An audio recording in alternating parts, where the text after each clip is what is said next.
Of course, there are remembrance services happening all across the nation today in Pearl Harbor, in Hawaii, here in Virginia, and back in Hampton Roads. Let us bring in News 3 reporter Penny Commit. She is live at Joint Expeditionary Base Little Creek in Virginia Beach, where another ceremony just wrapped up. Penny, I imagine another somber remembrance there as well.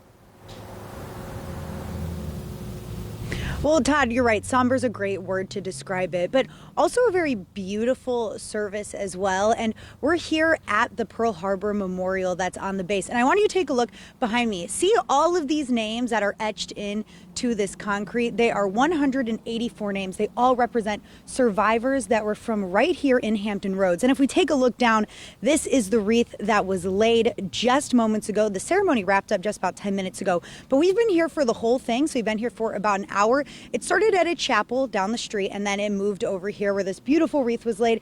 And you're right, somber, but a great remembrance. I had the chance to speak with some relatives of survivors of that day, and they had nothing but wonderful things to say about their loved ones who, despite such a tragic event, continued serving and fighting for our country. So it's been 80 years, as we've mentioned, 80 years for grief and longing for some of the people that were here today. And I had the chance to speak with someone in particular.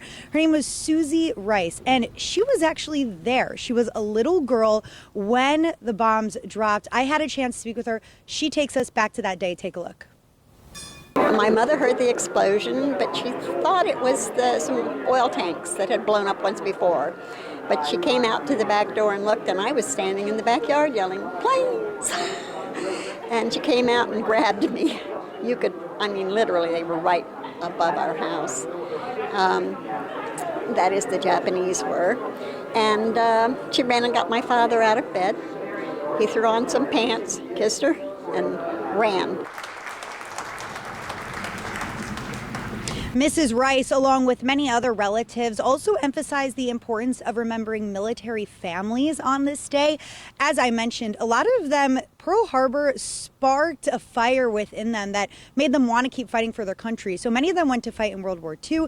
She told me how her father was in a submarine back in Cleveland, Ohio, and then spent about 20 more years in the military. So not only did they serve, but those families that are here today also served alongside them.